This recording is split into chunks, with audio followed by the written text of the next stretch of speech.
Assalamualaikum dan salam sejahtera dari kediaman rasmi Yang Amat Berhormat Perdana Menteri di Sri Perdana Putrajaya.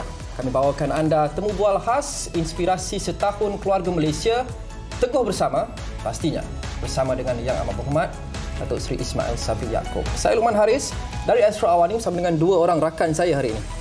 Mewakili media Prima Berhad, saya Azaria Tagaya dan saya Margaret Gambang dari RTM. Baik, pada 21 Ogos tahun lalu, Ahli Parlimen Bera, Datuk Seri Ismail Sabri Yaakob mengangkat sumpah sebagai Perdana Menteri Malaysia yang ke-9. Dan sekarang setahun sudah berlalu, pastinya banyak yang boleh kita bincangkan mengenai kepimpinan beliau. Ya, jadi kita terus saja mulakan, Margaret dan juga Azaria, dengan ucapan ribuan terima kasih kepada Yang Amat Berhormat Perdana Menteri Datuk Seri Ismail Sabri Yaakob yang menyertai kita pada hari ini. Datuk Seri, Assalamualaikum, apa khabar? Waalaikumsalam, kabar baik.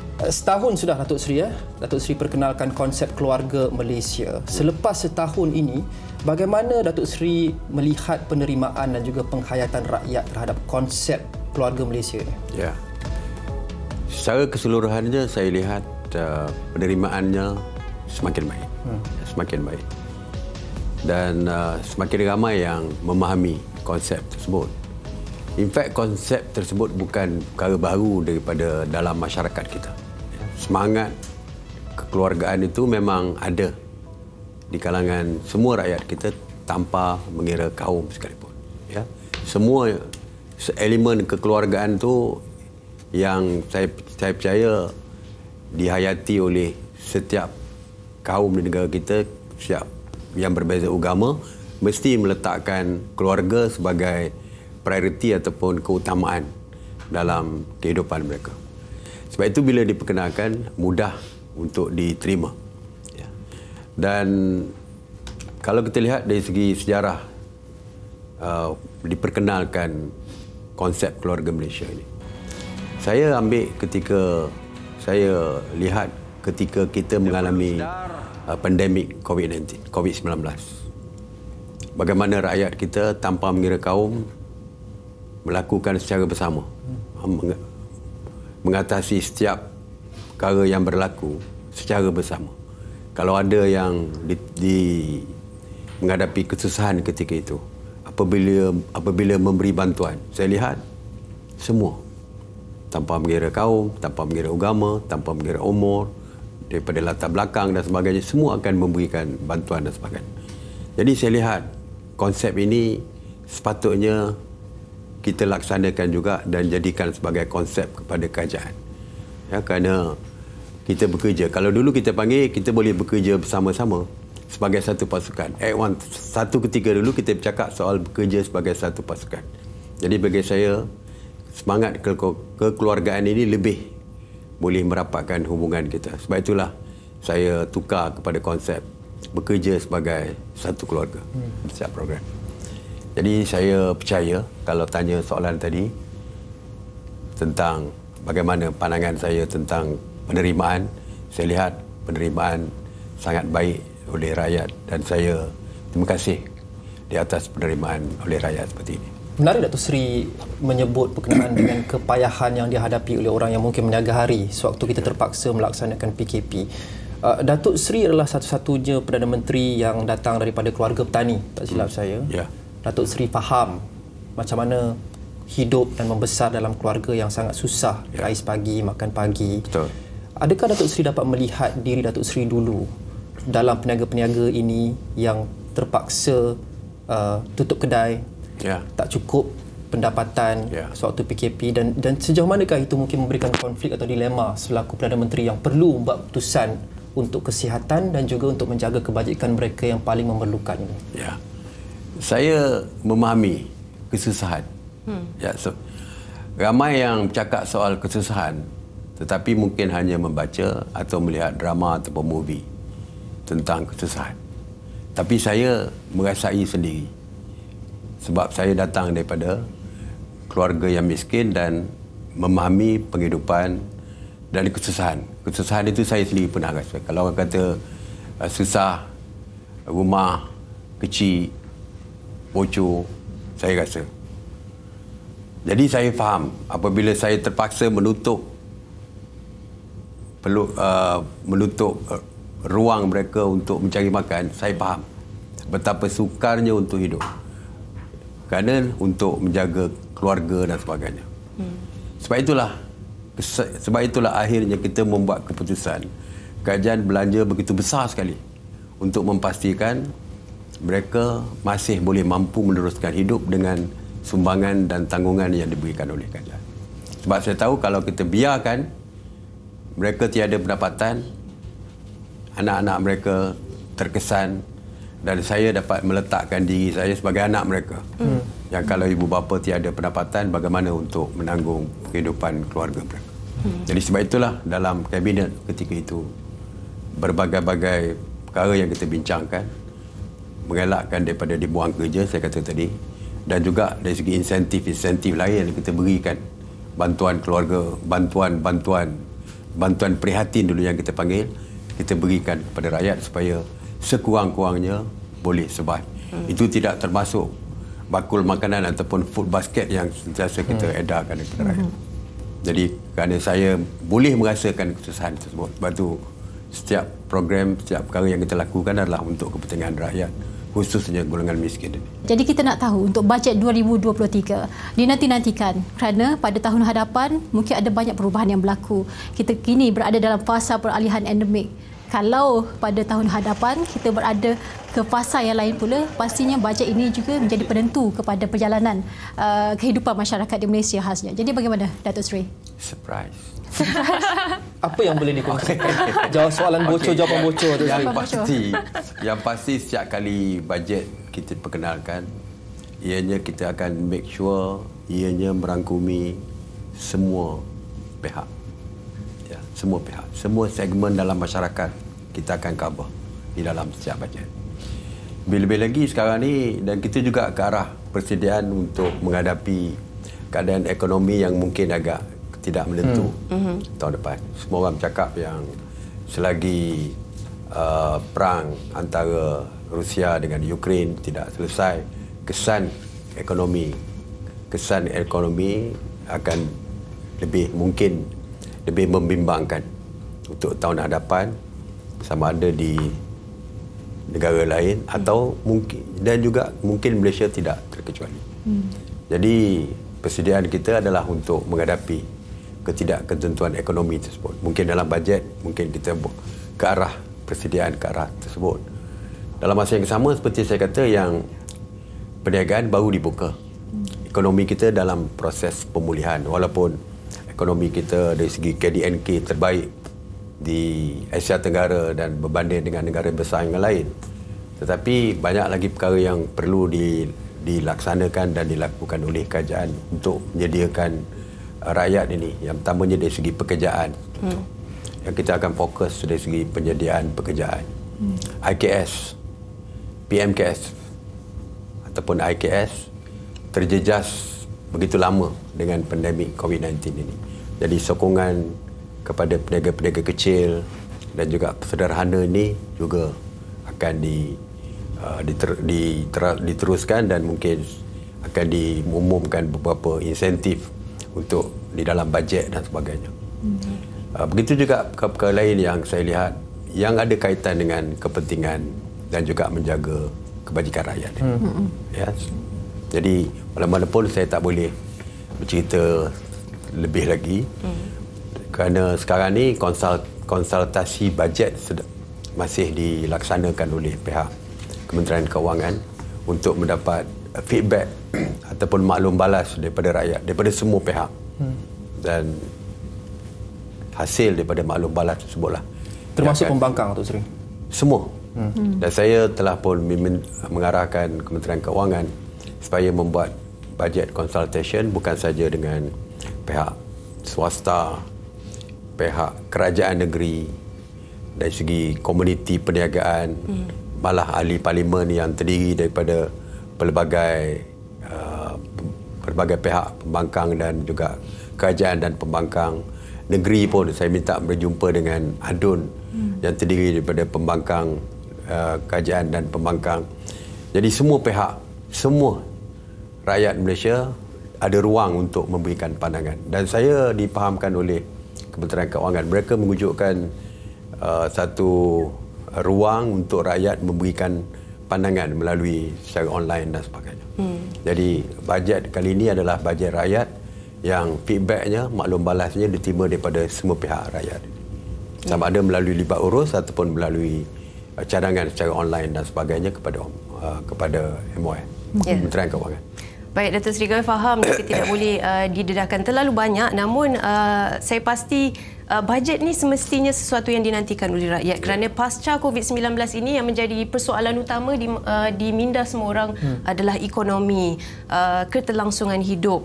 Jadi bila kita bercakap tentang ekonomi, antara langkah yang telah diambil oleh Datuk Seri sendiri terbaru pada Jun lalu mewujudkan pasukan jihad khas tangani inflasi. Pertama sekali, bagaimana Datuk Seri boleh mencadangkan ini ditubuhkan, mengapa dan apa kesan yang Datuk Seri harapkan daripada pasukan khas jihad ini? Ya, sebelum itu isu kenaikan harga hanya yang kita fokus harga ayam. Harga ayam dan telur. Jadi waktu itu kita telah pun menubuhkan jawatan kuasa khas, tetapi hanya memfokuskan kepada ayam dan telur. Yang terdiri daripada 2 kementerian saja, iaitu Kementerian Pertanian dan juga Kementerian KPDN, Kementerian Perdagangan Dalam Negeri yang fokus. Kementerian Pertanian hanya fokus dari segi pengeluaran ayam dan telur. Kementerian KPDN hanya fokus kepada kawalan harga untuk mengawal kenaikan harga. Tetapi isunya lebih besar daripada itu, kita lihat. Isu komunikasi. Bagaimana nak communicate dengan rakyat mengenai isu yang berkaitan ni. Apa yang dilaksanakan oleh kajian, rakyat perlu tahu. Jadi perlu dimasukkan Kementerian Kekom, Kementerian Komunikasi. Dan kita juga cakap soal pengeluaran. Pengeluaran daripada industri. Ianya terletak di bawah Kementerian MITI sebagai contoh.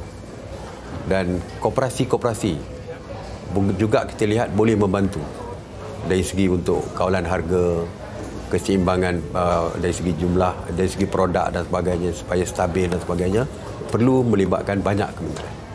Jadi kita menganggap perlu ada tindakan dengan berkomunikasi dengan rakyat. Maka sebab itulah kita kata kita mesti mewujudkan satu komiti yang merangkumi semua. Itu kita tak masuk lagi kalau yang berkaitan dengan bahan mentah yang lain. Untuk pembinaan bangunan, kita kena bahan di bawah MITI tetapi digunakan oleh Kementerian Kerja Raya sebagai contoh. Jadi akhirnya kita kata kita perlu satu jawatan kuasa yang besar untuk koordinate kementerian-kementerian yang berkaitan. Bagi kita yang pertama mengawal dari segi supply, dari segi mengawal supply ni lah, dan juga mengawal dari segi harga. Sebab harga untuk menentukan naik harga juga berdasarkan supply dia. Kalau supply kurang, seperti yang berlaku satu ketika ayam kurang dikeluarkan, jadi harga akan naik. Jadi sebab itulah kita wujudkan jawatan kuasa khas ataupun pasukan khas jihad menangani inflasi ni. Dan kita tidak lihat secara berfokus kepada 1-2 isu saja. Sebab itu kita tidak sebut kawalan harga ayam. Peringkat awalnya kita kata untuk ayam dan sebagainya. Tapi selepas ini kita lihat kepada inflasi secara keseluruhan. Kementerian Kewangan pun terlibat sama, EPU pun terlibat sama. Jadi ianya menyeluruh kepada kesemua sekali. Apa-apa intervensi kajian diputuskan di dalam jawatan kuasa menangani inflasi ini. Dan kesan boleh kita lihat. Selepas beberapa ketika kita lihat harga ayam yang dulunya terlalu tinggi sehingga RM12 kalau diapungkan. Kalau di-floatkan harga tersebut, dia akan naik sehingga sekitar RM12 atau RM13. Tetapi kajian perlu subsidize. Kajian subsidi sehingga 1.1 bilion, 1.2 bilion ayam dan juga telur. Tapi isu ketika itu adalah supply dan sebagainya. Jadi intervensi dibuat oleh kajian untuk memastikan supply mencukupi. Kita stop ekspor. 3.6 juta ekor diekspor keluar. Dan cakap dengan tu Datuk Seri, sekarang ni banyak seruan untuk kita memansuhkan larangan ekspor ayam. Katanya kita dah berjaya mencapai sasaran seperti yang Datuk Seri sebut tadi. Malah kita dah ada surplus bekalan ayam di pasaran. Ramai peniaga tertanya-tanya mengapa kerajaan masih lagi belum menghentikan larangan ekspor ayam. Alhamdulillah hari ini kita dah bincang dalam kabinet, tapi kita tak boleh membuat keputusan lagi sebab harga ayam sekarang ni masih lagi disubsidi. Cuma sebelum ini RM1.20, sekarang ni RM1.40 per ekor, per kg. Dan kita beri subsidi kepada penternak dan sebagainya, sekarang diturunkan RM1.20. Meaning harga ayam masih disubsidi sehingga 31 Ogos ini. Jadi bila kita stop ekspor, 3.6 juta tu dah digunakan di dalam negara kita. Dah gunakan dalam negara kita. Jadi sekarang ni kita kurangkan, tapi subsidi masih ada. Jadi tadi kita bincangkan, kita akan tunggu lagi mungkin selepas 1-2 bulan kita lihat apabila subsidi ini tamat pada 31 Ogos.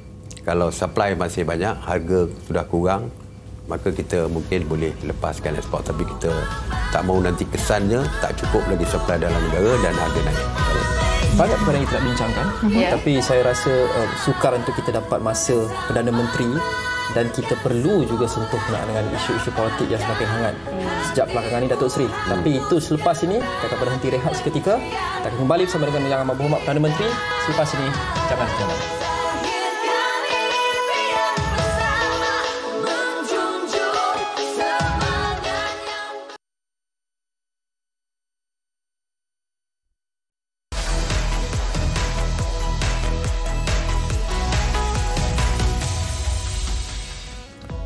Bertemu kembali dalam temu bual khas kami, Inspirasi Setahun Keluarga Malaysia Teguh Bersama. Bersama dengan Yang Amat Berhormat Perdana Menteri Datuk Seri Ismail Sabri Yaakob. Saya ditemani oleh dua gadis yang jelita hari ini dari TV3 dan juga RTM. Banyak kita dah bincangkan, ekonomi, isu kenaikan harga barang yang sudah tentu sangat dekat dengan hati rakyat, dan selepas ini kita nak bincang berkenaan dengan isu politik yang semakin hangat. Tapi sebelum itu, satu soalan perlu kita sentuh, Margaret, berkenaan dengan kehadiran Malaysia di pentas antarabangsa yang sejak belakangan ini makin tidak menentu. Margaret ada soalan untuk Datuk Seri. Ya, kalau kita lihat penampilan Datuk Seri di pentas antarabangsa, khususnya dalam lawatan-lawatan rasmi dan persidangan antarabangsa, dilihat bahawa Malaysia sangat tegas dalam beberapa isu. Antaranya isu-isu kemanusiaan seperti Palestin, Ukraine dan sebagainya. Jadi bagaimana Datuk Seri membawa suara Malaysia, khususnya dalam kita memberikan penegasan kepada masyarakat dunia bahawa kita mahukan keadilan untuk semua, dan pada masa yang sama juga kita mahukan supaya yang terbaik untuk setiap manusia sejagat. Bagaimana? Ya, sebenarnya kita Malaysia memang dikenali daripada dulu lagi, iaitu membawa isu perdamaian, suara perdamaian kepada dunia. Ya, kalau kita lihat di Bangsa Bersatu dan sebagainya, pemimpin-pemimpin kita yang lepas sentiasa menyuarakan pandangan yang tegas walaupun agak berbeza daripada orang lain.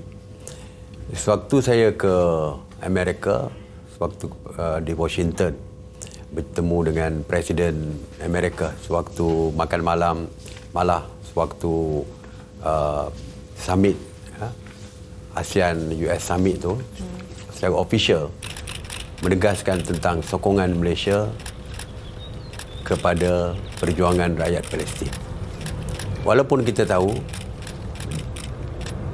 Amerika punya stand tentang Palestin, tetapi itu tidak menyebabkan Malaysia tidak berani untuk menyuarakan tentang pendirian kita, tentang kekejaman Israel, mengutuk kekejaman Israel di bumi Amerika.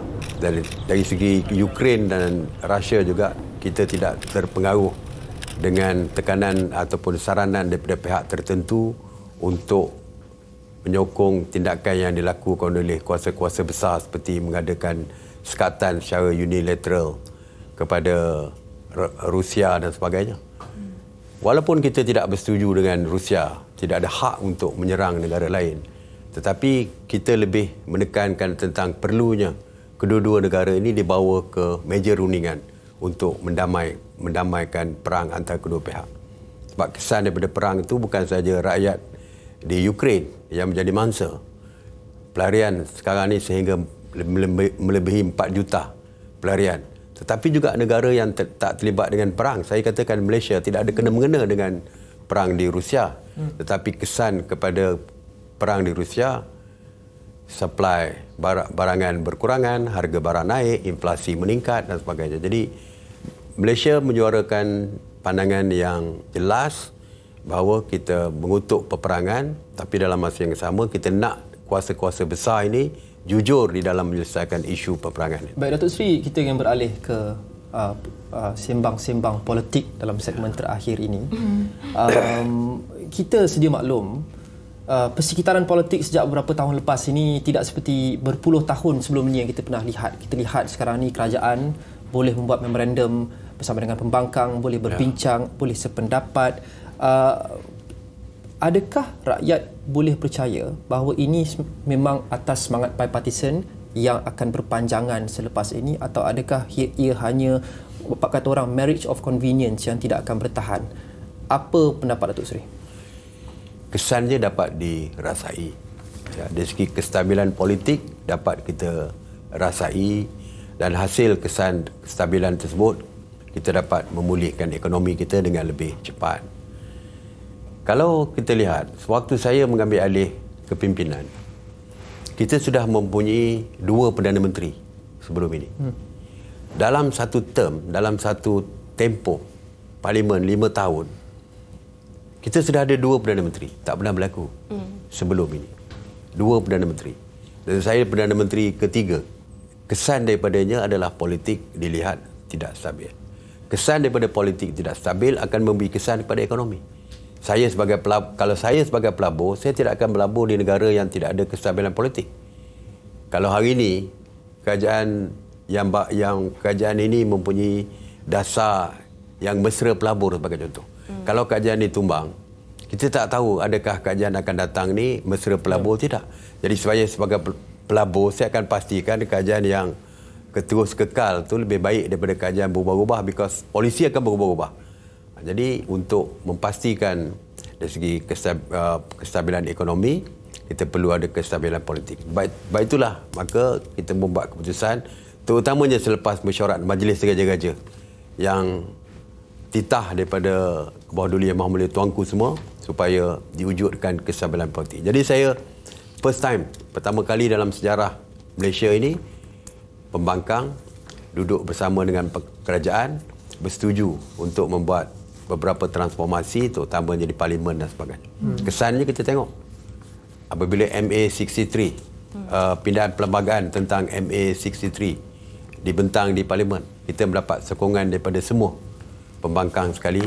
100% sokong kita, yang mana yang hadir semua sokong. Baru-baru ni pindahan perlembagaan mengenai anti lompat parti, daripada 209 yang hadir, 209 yang menyokong. Tak pernah berlaku pembangkang memberi sokongan kepada kerajaan sebulat suara seperti ini.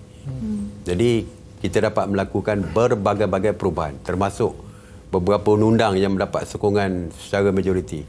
Contoh undang-undang anti sexual harassment, anti gangguan seks. Yang lama dah kita bercakap soal ini, tak pernah dibentangkan. Kali ini kita bentangkan dan diluluskan secara sebulat suara oleh semua pihak. Bukan saja di Dewan Rakyat, malah di Dewan Negara sekalipun mendapat kelulusan secara sebulat suara oleh semua pihak. Dan kerjasama ini dilakukan antara lain Datuk Seri, niat utamanya adalah untuk cuba mencapai kestabilan dan juga kesinambungan dalam politik yang sebelum ini tidak menentu. Ramai yang berpendapat untuk kita mencapai kestabilan yang betul-betul, pilihan raya umum perlu diadakan. Mandat diserahkan semula pada rakyat. Datuk Seri itu sudah mendekati dan memasuki penghujung tahun 2022, tahun depan adalah 2023. Adakah Datuk Seri lebih gemar atau prefer untuk PRU diadakan tahun ini juga, atau kita kena tunggu tahun depan? Saya dah kata apabila kita bersedia untuk pilihan raya, kita akan adakan pilihan raya. Cuma yang saya sebutkan bahawa pilihan raya semakin dekat. Kalau pilihan raya tempoh tamat penggal ini adalah bulan 7. Sekarang dah bulan 8, nak masuk bulan 9. setiap hari ia akan mendekatkan diri kita dengan pilihan raya. Memang setiap hari semakin dekat setiap lah. hari dengan pilihan raya. Berubah hari ini sampai besok lebih dekat daripada hari ini pilihan raya. Jadi saya katakan bahawa apabila kita ready, kita akan mengadakan pilihan raya sebab saya bersetuju dengan pandangan bahawa mandat rakyat perlu diberikan ruang untuk memilih kerajaan mereka. Apa Datuk Seri maksudkan dengan ready? Well, macam-macam lah. Sekarang ni ada berbagai isu yang timbul. Kerajaan sedang memulihkan ekonomi. Kita nak meningkatkan kesejahteraan rakyat. Itu berbagai-bagai perkara lah yang kita akan lihat. Bukan setakat satu dua isu saja, beberapa isu yang perlu kita lihat. Dan satu lagi yang perlu kita lihat, adakah tahun depan tu tahun yang baik untuk pilihan raya? Kalau kita kata ada ketidaktentuan ekonomi sebagai contoh, kita tak tahu tahun depan mungkin better ataupun lagi teruk daripada sekarang. Jadi adakah kita perlu tunggu tahun depan? Jadi banyak pertimbangan. Tahun ini pun ada logiknya, tahun depan pun ada logiknya. Jadi kita akan tunggu. Yang pasti pilihan raya pasti akan diadakan sama ada tahun ini atau tahun depan. Jawapan selamat. Jawapan yang bagus. Ya, itu yang pastinya Datuk Seri. Dan apabila kita bercakap tentang kestabilan politik yang disebutkan itu tadi, seperti yang Datuk Seri kata, ada beberapa perkara yang perlu diselesaikan dahulu sebelum kita pergi menuju ke GE15, pilihan raya umum ke-15. Antaranya adalah sekarang ni terdapat beberapa perbezaan pendapat di dalam parti sendiri, juga di antara parti penyokong kerajaan dan juga pembangkang. Itu tidak dapat dinafikan. Jadi menuju ke pilihan raya yang kita boleh rasakan mungkin agak dekat sekarang ni, apa agaknya strategi Datuk Seri untuk mengembalikan ataupun mengukuhkan lagi kestabilan itu? Well, kalau menghadapi pilihan raya, tentu saja tidak akan ada, dari segi kestabilan tu agak sukarlah sebab sekarang ni kita MOU, kita tidak ada pertentangan secara jelas antara kerajaan dengan pembangkang. Tapi bila pilihan raya tentu saja ada pertentangan yang clear lah, kita tak boleh bersama lagi untuk menghadapi pilihan raya. Saya lebih lihat daripada selepas pilihan raya, itu yang lebih membimbangkan. Lebih membimbangkan. Ramai yang penganalisa politik yang membuat analisa bahawa tidak ada parti yang akan menguasai sepenuhnya, yang boleh melubuhkan kerajaan secara bersendiri. Itu yang membimbangkan. Bermakna kalau tak boleh melubuhkan kerajaan secara bersendiri, iaitu satu kumpulan mempunyai lebih daripada 112. Kalau tidak ada, maka tentu sajalah akan wujud ketidakstabilan. Kerana ianya kita akan mempunyai hang parlimen. Parlimen tergantung kerana tidak ada siapa yang mempunyai majoriti untuk menubuhkan kerajaan. Dan sebab itulah waktu itu perlu ada coalition baru di antara parti-parti. Jadi ini yang kita yang membimbangkan. Kalau tidak ada coalition terbentuk, maka parlimen akan tergantung. Jadi sebab itulah bagi saya perlu ada parti yang mempunyai dominasi. Kalau tidak 112 sekalipun, sekurang-kurangnya satu majoriti yang single biggest majority itu biar besar. Tak boleh kecil-kecil 230 kursi, akhirnya akan berlaku pertembungan. Dalam situasi hang parlimen itu, adakah kita menjangkakan gabungan-gabungan yang akan ada itu mungkin lain, out of the box berbanding yang kita lihat sejak belakangan ini, ataupun formulanya lebih kurang sama saja, Datuk Seri? Kita tak tahu sebab politik ini dinamik. Dia boleh berubah. Kadang-kadang kita di luar jangkaan kita. Siapa boleh menjangka hari kedua saya masuk ke pejabat saya di Seri Perdana, 3 pemimpin pembangkang sign surat persetujuan untuk menandatangani MOU. Tak ada siapa sangka. But ianya berlaku. Jadi selepas pilihan raya besok, kalau tiba-tiba tidak ada parti yang mempunyai majoriti yang besar, berbagai-bagai andaian setakat hari ini, saya rasa kita mungkin dia boleh berubah. Tidak seperti yang kita andaikan, mungkin perkara yang baru mungkin berlaku. Kita pun tidak tahu. Cuma mungkin perkara yang menjadi persoalan kepada masyarakat adalah apabila kita bercerita tentang kedudukan Perdana Menteri di dalam kabinet dan pada masa yang sama juga kedudukannya di dalam parti kerana kita lihat kini kerajaan khususnya Jemaah Menteri dianggotai oleh pelbagai parti. Jadi bagaimana mencari keseimbangan supaya dalam apa keadaan sekalipun kehendak parti tidak diketepikan, tapi pada masa yang sama juga keputusan-keputusan dalam kabinet yang berbilang parti ini juga dapat diselarikan dengan sebaik mungkin. Setakat ini saya tidak ada masalah sangat dari segi dalam kabinet. Walaupun kita berbeza parti, tetapi kita adalah profesional di dalam menjalankan tanggungjawab kita. Isu rakyat semua akan memberikan sokongan secara bersama. Lagipun di dalam kabinet tersebut, kalau kita lihat, ini orang yang hampir sama dulu dengan sekarang. Cuma bezanya parti saja yang berbeza.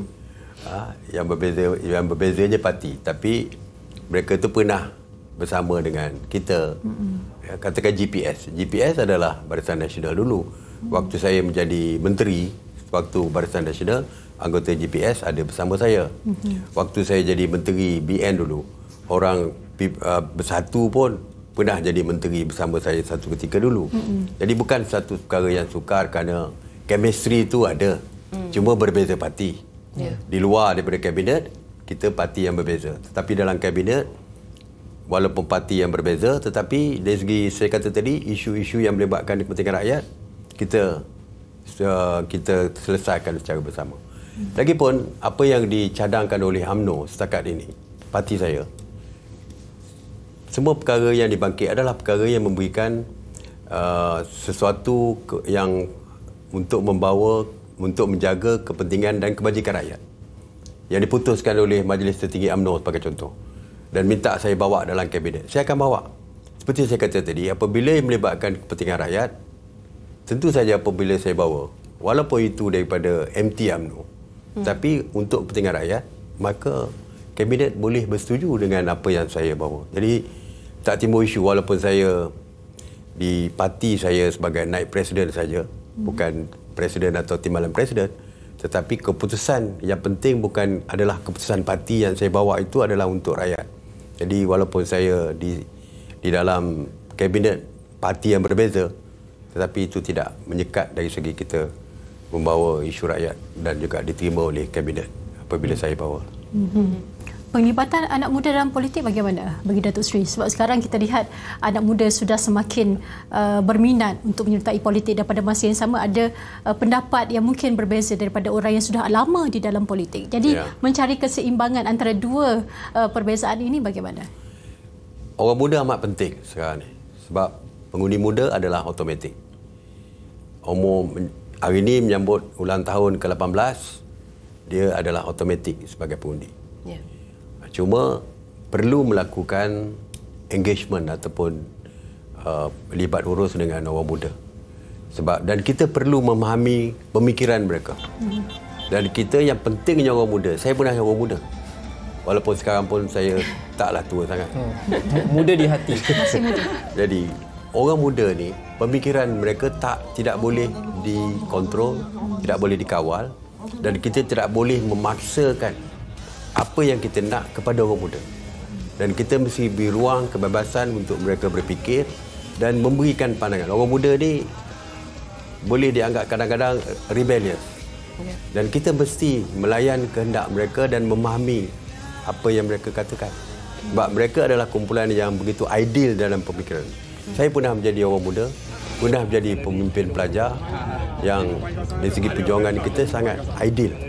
Dan kita tak boleh sekat idealisme mereka, dan kita mesti bersama mereka untuk sama-sama kita menghargai dan mungkin menerima idealisme ataupun pemikiran mereka tentang satu-satu kehendak atau perjuangan mereka.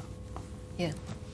Baik, Datuk Seri, daripada Ogos tahun lalu hingga kini Ogos 2022, sudah setahun Datuk Seri menjadi Perdana Menteri Malaysia yang ke-9, dan pastinya dalam setahun ini sudah pelbagai isu-isu yang kita lalui bersama, antaranya COVID-19 pastinya. Kita juga ada insiden-insiden seperti banjir, inflasi, semuanya berada ketika di bawah pemerintahan Datuk Seri Ismail Sabri Yaakob. Jadi sekarang ni yang kita ingin tumpukan adalah kepada masa hadapan. Apa agaknya harapan Datuk Seri untuk tahun yang akan datang ini? Harapan secara menyeluruh dari segi kebajikan rakyat, politik dan sebagainya. Sebagai Perdana Menteri, of course saya nak yang terbaik untuk rakyat. Yang terbaik untuk rakyat. Dari segi ekonomi, dapat kita pulihkan. Walaupun sekarang ekonomi semakin pulih dan kita dari segi KDNK kita terbaik, dari segi pengangguran dapat kita kurangkan, dari segi dagangan kita mencecah 2 trilion dan sebagainya. Tapi banyak lagi ruang yang perlu kita buat. Banyak lagi perkara yang kebajikan untuk kepentingan rakyat dapat boleh kita lakukan. Banyak dasar-dasar baru yang perlu kita buat. Sama ada dari segi pendidikan yang lebih penting. Ya. Jadi harapan saya kita akan mengorak ke depan dengan yang lebih baik untuk memberikan kebajikan yang lebih baik kepada rakyat kita. Dan yang pentingnya ekonomi kita lebih baik daripada apa yang kita ada pada. Ya, itu yang kita harapkan. Baiklah Datuk Seri, nampaknya sampai di sini saja perbualan kita bersama dengan Yang Amat Berhormat Datuk Seri. Terima kasih banyak-banyak kami ucapkan kepada Yang Amat Berhormat Datuk Seri kerana bersama dengan kami hari ini, dan pastinya kami mendoakan agar Datuk Seri terus berada dalam keadaan yang sihat dan tenang agar dapat terus memimpin Malaysia dan memastikan keharmonian negara pastinya. Pastinya. Untuk makluman, penonton temu bual khas ini diterbitkan secara bersama oleh RTM, Media Prima Berhad, Astro Awani dan juga Bernama TV dengan kerjasama dan juga sokongan daripada Pejabat Perdana Menteri. Saya Margaret Gambang. Saya Azaria Tagaya. Dan saya Luqman Haris mengucapkan terima kasih kepada penonton sekalian. Dan sekali lagi terima kasih kepada Datuk Seri Ismail Sabri Yaakob. Sehingga kita berjumpa lagi. Assalamualaikum dan salam hormat.